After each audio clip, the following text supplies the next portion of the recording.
माता रानी, आज तक मैं आपके पास बहुत बार आया हूँ, लेकिन आज मैं आपसे माफ़ी मांगने आया हूँ उस गुनाह के लिए जो मैं करने जा रहा हूँ, शायद जिसकी कोई सज़ा भी नहीं है, किसी मासूम की जान लेना। मैं ये सब अपने परिवार के लिए कर रहा हूँ, लेकिन उनको इस गलती की सज़ा मत देना।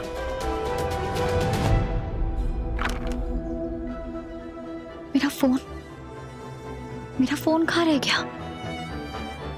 कहीं ऊपर तो नहीं छोड़ दिया मैंने? मैं जानता हूँ किसी की जान लेना सबसे बड़ा पाप है, और इस पछतावे की आग में मैं जिंदगी भर जलूंगा, लेकिन तब भी इसका पश्चाताप नहीं हो पाएगा।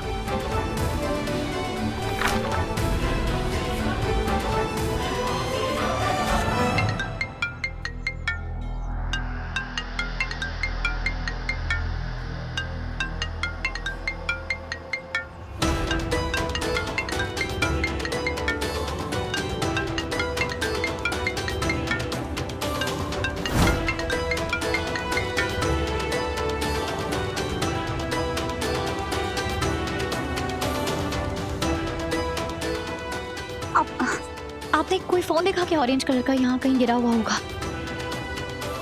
कहाँ ढूंढूं?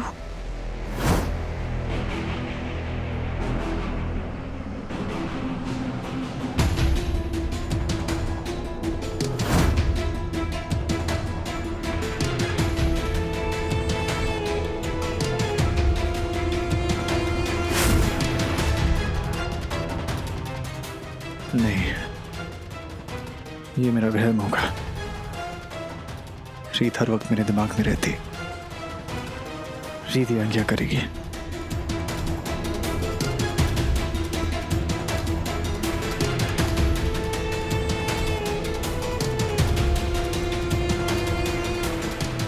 मैम आप कुछ ढूंढ रहे हैं क्या? हाँ, वो मेरा फोन खो गया, ऑरेंज कलर का है। ये तो नहीं है? ओह हाँ, यही है। Thank you so much.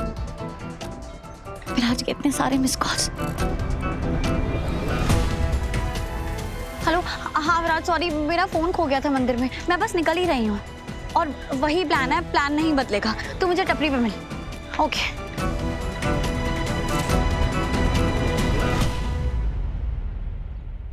नमस्ते वकील साहब। नमस्ते। कीर्ति ने पेपर्स भेजे हैं और साथ में ये लिफाफा भी।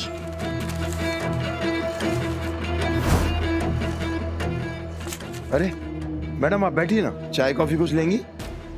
मैडम आपने मुझे मेरी फीस से 5 गुना ज्यादा पैसे दिए, तो बस समझ लीजिए आपका काम हो गया। आपके ये पेपर्स आज ही जज साहब की टेबल पे पहुंच जाएंगे। वकील साहब, आप नहीं जानते कि आज इन पेपर्स पर साइन होना कितना जरूरी है। तलाक आज ही मिलना चाहिए, तभी मैंने आपकी फीस से 5 गुना ज्यादा फीस दी है। मैं यहीं रुकूंगी और पक्का करूंगी कि ये पेपर्स जज की टेबल तक पहुंच जाए। मैंने आपसे कहा ना, आप बेफिक्र रहिए, समझ लीजिए आपका काम हो गया। मैं मिश्रा जी के चैम्बर से आया हूँ। उनके क्लर्क ने गलत फाइल सबमिट कर दी है। मैं मिश्रा जी के चैम्बर से आया हूँ, उन्होंने गलत फाइल सबमिट कर दी है। ठीक, तो ये डिस्गाइज वाला आइडिया मैंने फॉलो कर तो लिया है तेरा, लेकिन मेरी चांद अभी भी अलग मैट की हुई। पता नहीं कैसे करती है। तो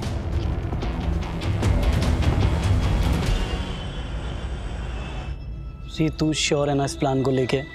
आई मीन इसमें बहुत रिस्क है। हाँ विराज, मैं बिल्कुल श्योर हूँ। अब हमें कीर्ति को एक्सपोज करना ही पड़ेगा। हमारे पास और कोई रास्ता नहीं बचा है। रिस्क है, देख मेरा ना दिल नहीं मान रहा है। तो एक काम करना, हम पुलिस को इन्वॉल्व कर लेते हैं ना, या यहाँ पे कीर्ति छुपी हुई है, वो जगह हम पुलिस को बुला लेते हैं। एक काम कर, मुझे ले चल, मैं कहीं छुपा रहूँगा, प्लीज़। नहीं विराज, हम इतना बड़ा रिस्क नहीं ले सकते। वो बहुत चालाक हो गई है, तुझे पता है। उसे ऑलरेडी पता था कि मैं उसकी बातें रिकॉर्ड करने वाली हूँ। वो हर वक्त अलर्ट रहती है। हमने इतने केसेस सॉल्व किए हैं विराज, और हमें तो पता ही है ना क्रिमिनल कैसे सिचुएशन के हिसाब से अपना दिमाग घुमा लेता है। कीर्ति भी बिल्कुल वैसी ही हो गई है। और आम क्रिमिनल तो फिर भी 10 कदम आगे होता है, लेकिन कीर्ति वो 20 कदम आगे चल रही है। उसकी बेरहमी ने उसे बहुत चालाक और होशियार बना दिया है। और अब मैं एक भी गलती नहीं कर सकती, ऐसा कुछ नहीं कर सकती जिससे उसे पकड़ने का आखिरी मौका भी गवा दूं। देख विराज, राघव की बेगुनाही ना अब इसी प्लान पे टिकी हुई है। भी है मुझे अकेले ही करना होगा।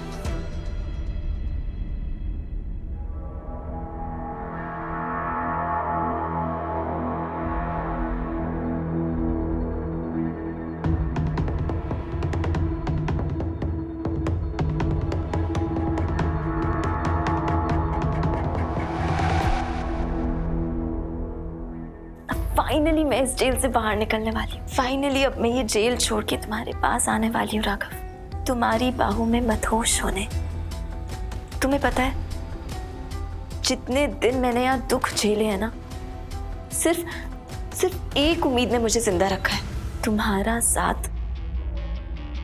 बस इसीलिए ये जगह, मेरा इश्क, मेरा जुनून इस बात का स्मारक बन के रहेगी।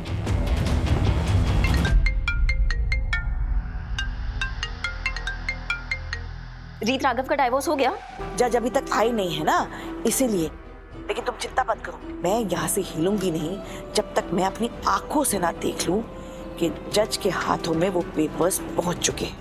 ठीक है, मैं इंतजार करूंगी। ओके, हाँ, बाय।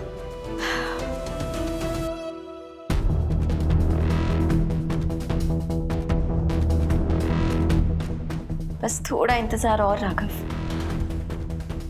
फिर हम दोनों हमेशा के लिए साथ रहेंगे और इस बार कोई हमें अलग नहीं कर पाएगा।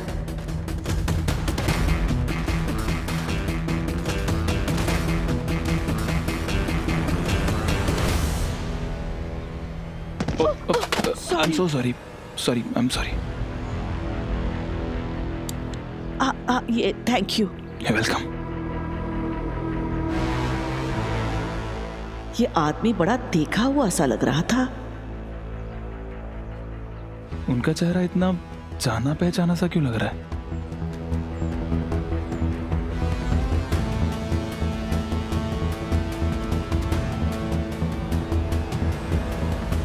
एक्सक्यूज मी, ये डाइवोर्स पेपर्स किधर फाइल होते हैं? इस साइड। Thank you.